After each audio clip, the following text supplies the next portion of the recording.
right, YouTube, welcome back. Finally, we're going to do something different. No mulchers. I'm sorry. We're going to do something different. No Jeep videos this time or tractor videos. We're going to mess with this mulcher. So this is the CID Forestry Mulcher, 60-inch. Got a 60-inch blade on the front of it. We are going to be checking the oil slash changing out the oil probably on this thing. And so there's not a whole lot of content, I think, on this thing, so I wanted to go ahead and try to fix that problem and figure out how to take this thing apart. So of course you have your hydraulic motor, which is on top, and your gearbox and your bearing or whatever you have on the bottom that holds your disc on. So the motor, they say in the manual, you know, remove your motor, check the oil. They don't really have a fill mark, but you don't want it too full or it can't get rid of the heat. So probably like halfway. We'll see when we get in there. But I started taking these bolts off here because I was thinking, well, you know, I don't know how big the motor is. I don't know if it's connected down here, there, the big set of bolts. Like, I really didn't know. So I started taking these off. Hydraulic fluid started coming out. I was like, ooh, that's not good.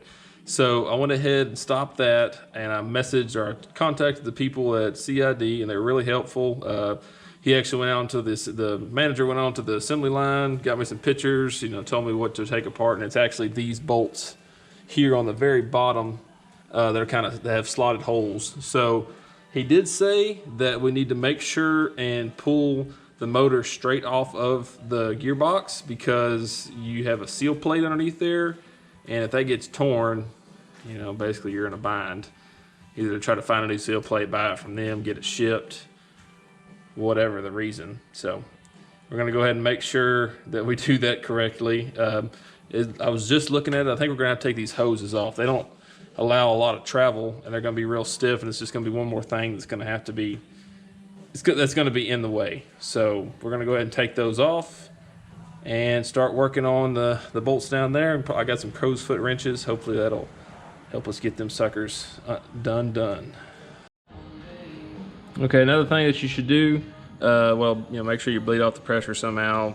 I've already got a little bit of hydraulic fluid coming out, but make sure and mark these so you don't get the hoses mixed up. So I'm sure you can go counter revolution if possible. So it's already marked A and B on here. I just bolted it with a marker, and I went ahead and put markings on the hoses, and I put them further back too because hydraulic oil loves to wash away any kind of paint a lot of times. So just a fast tip, probably going to get some oil wipes to soak up this hydraulic oil. It's probably going to be a little bit of it, and then of course you'll have to get that hydraulic oil back out, or the air back out. When you go ahead and hook back up, you have to slowly turn it over, let the air bubbles come out. So just another fast tip for you. Hydraulic hose is off and tied up out of the way. They're still full, so I mean, you don't want to just leave them laying on the ground. They'll flow every bit of hydraulic fluid out of there. I might cover them with a small plastic bag just to keep dust and stuff out. It just depends on how hard this gearbox is to get off. So we'll start taking off these bolts around the base right here. Start taking those off, soak up some of this hydraulic fluid. I don't have any diapers. I'll have to get some when I go to town, but you know how it goes. So something for later. Yep, so I'm gonna start taking those off. I think crow's foot, you could probably get a wrench on some of them, but a little crow's foot wrench on a socket or a ratchet is probably gonna be the best. These bad boys here. I'll keep you posted. Okay, just got the first one loose. Man, this is about the only way to go. I tried an angle wrench. Man, these suckers are on here so tight that you can't hardly get one in there. So figure out a way to make this work pretty much. That's your only options.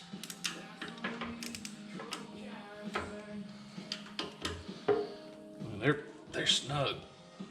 I'm gonna get a freaking hernia trying to pull them. But once the other one it's real tight, but once you got it loose, it was just come off with your fingers. So that's a good sign. Yep. So shouldn't be too bad. Just got, I think it's 5 of them. 1, 2, or no. Yeah, 5. So we'll work on those, and I'll let you know when we're about ready to pull it off. Okay, 5 bolts are off. Now we're gonna see if we can't pull this thing out of here. I don't know how heavy it is. Definitely have a place if you think you wanna go with it. I would bet it's probably full of oil. So, well, not probably, it most likely is. So I'm gonna go ahead and put it in a oil drain pan myself. Hopefully I can lift it. I do not know how heavy it is, so. Let's see, but he did definitely say make sure you lift it straight up. So, do a little stretch here.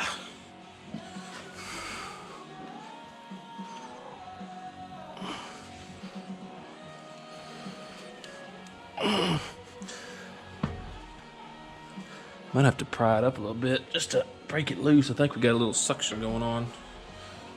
Let me see. I'll bring y'all back in just a second. I bet you that's it though. All right. See if we can't get her this time.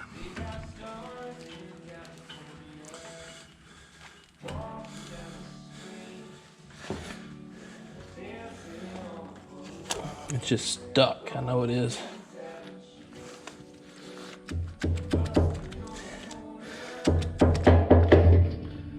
Broke loose now, so let's go ahead, get a good grip on it, pull it all the way out.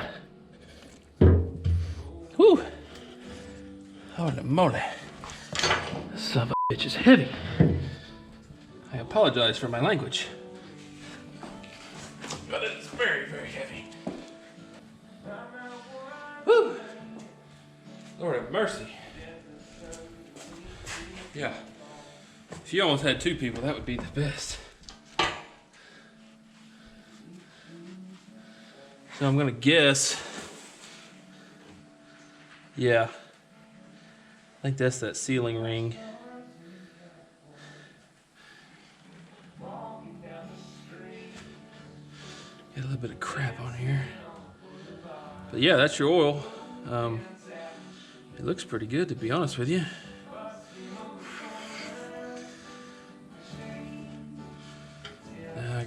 Make sure you don't get this crap in here. Now that I know how exactly how it comes off, I'd probably pressure wash it before you do this. I just didn't know what part came apart, so I blew it out with a damn air gun. But I didn't think it'd kind of be recessed, so now stuff's starting to fall in there. But looks like really clean oil. We'll go ahead and spin the disc a little bit.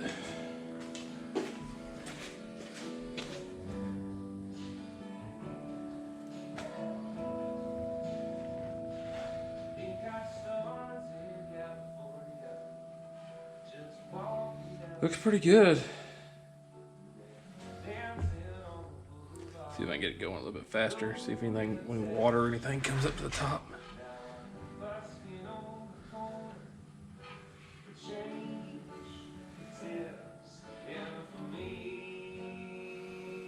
Nope, I think we're pretty much good. I was really afraid that it was gonna have some water in it because this thing did go through a flood, unfortunately. Basically, it was in my shop. I knew my shop flooded. We got a bunch of rain without, a lot of times we'll get rain, but it's usually with a hurricane. And this time it wasn't. It was just a freak storm. We got about 15 inches of rain in about 2 days. And yeah, I had about a foot or so of water in my shop. So I really didn't want to run this thing hard until I made sure that we had good enough oil in it. So I think so far we're good. I don't know how far that gearbox goes, but I know it definitely comes down a bit. Looks like it's slightly above that brass colored ring. I'm sure it ain't brass. It just maybe looks like it through the oil. But I think you have to siphon that out if you want to change it, and then put your new oil in up to about that mark. So keep that in mind. And there's a grease zerk right there. I might grease it while I've got it more or less apart, because that grease zerk is hard as hell to get to when you have the motor on it. So You can see a little circle of bubbles in there. It's kind of weird. Sorry I'm talking in gasp. I'm kind of out of breath. That motor about killed me. I bet you it probably weighs 75 pounds, and it's a really small package. So, and I'm sweating my butt off. But I think we're gonna get her ready. I'm gonna clean up the motor, that way anything doesn't fall off it into the gear oil, and then we're gonna go ahead and slap her back together. I don't see a need. You can actually see down in there's a big old bearing. None of the parts look discolored, like I would think so with a bunch of water in it. I think I'm gonna get a stick and see how far the thing goes down. Not a stick, but a rod of some type that's clean.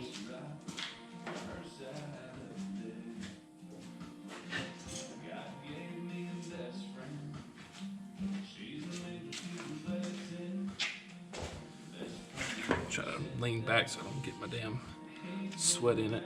Okay. Not very far. So yeah, you're probably about halfway. I clean oil all the way. This is the kind of oil it takes is ISO 150 EP gear oil. EP means extreme pressure, and it is different than just regular ISO 150. If you got a good Napa Auto Parts man, he can order it for you. Probably from somebody that doesn't always service Napa, but like I said, if he's good, if he cares about you, if you got a good relationship with him, he can do his due diligence and order it for you usually. I think the price I got it on it was $130. Of course, that may change. You can get it online. It's a little more expensive, but that's the route I would try first. So, yeah, it looks great. I'm very, very happy. I was extremely worried about it for a minute. Yeah, it's just I think that's a big old, yeah, it's a big old bearing right there. I am sure of it. I think this is that oil seal. So it basically looks like a big old O-ring. So I could see why they want to make sure that you don't rip that thing. So we'll do our best to try to put it on there right where it goes exactly the way it came off.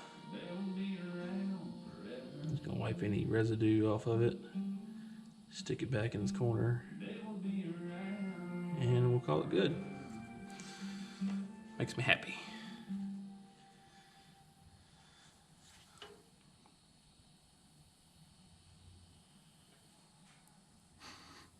Yep.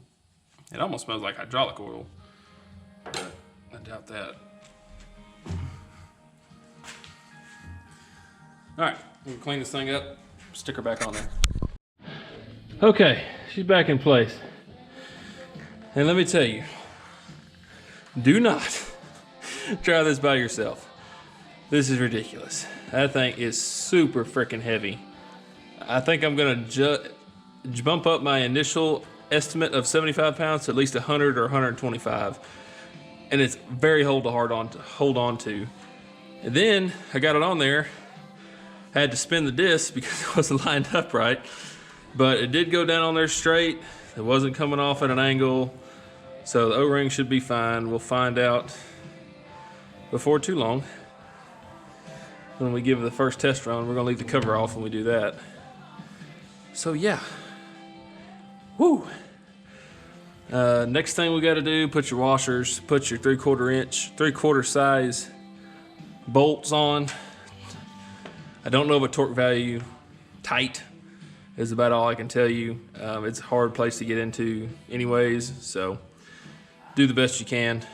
Star pattern would probably work good. You don't want to be uneven. So, whew, I'm gonna take a break, get that done, reconnect everything, and then we'll see what happens.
folks, I think that's gonna do it for us. I'm still waiting for it to slow down.